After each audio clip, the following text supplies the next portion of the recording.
To bring a film like this to Comic-Con, and obviously you've had experience in the past, what was the preparation, and did you have like scenes in particular, like this is going to be the one that's going to make the most impact, and how did you choose the ones that calendar? We literally changed the shooting schedule because we knew which scene we wanted to show here. Before, when we'd come here, we'd already shot the movie or whatever, but we just started shooting 4 weeks ago. So we really had to plan what we wanted to show here and shoot that first and accelerate, get an editor on it working right away instead of waiting until the end of the movie, getting special effects in there right away. So it was difficult.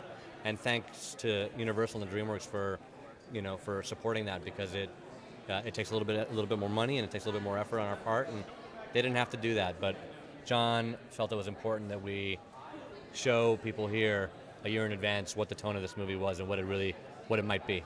What is it about the property of Cowboys and Aliens that really drew the caliber of talent that you guys got for this film? Well, I think that the title holds so much promise, because the minute you hear it, you go, how are those two things going to work together?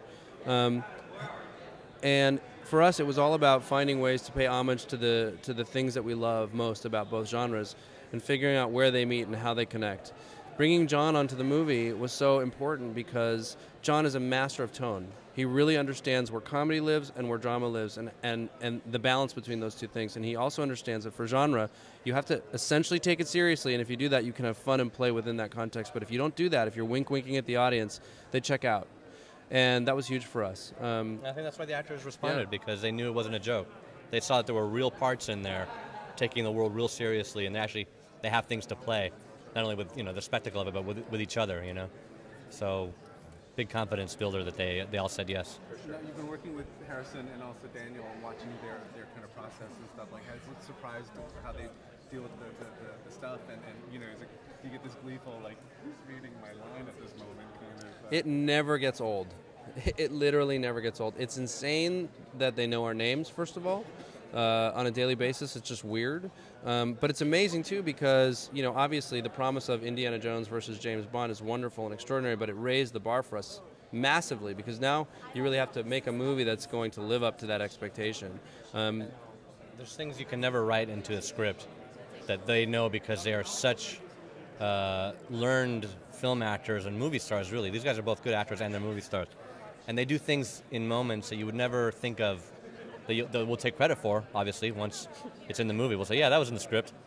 But they really protect an amazing image, an amazing persona, and they come up with things on them, in just gestures and little moments that you would never imagine. How difficult is it to shoot in a place like Santa Fe? I'm picturing a lot of heat, all that kind of stuff. But like, as producers, and to kind of deal with the daily kind of grind of it, how are you guys kind of keeping sane? Except for the monsoons and the flash floods and the lightning rattlesnakes storms that shut down the set. Yeah, and the 100-degree searing heat. It's actually fine. It's a lot. You don't have an opportunity to make a Western that often anymore, but the authenticity is so important to all of us that it really means you have to get out there and get really dirty and make the movie feel dirty, and it's a lot, but it's worth it. Perfect. Thank you very much. Thanks a lot. Thanks. Take care. Thanks again. Pleasure. Congratulations.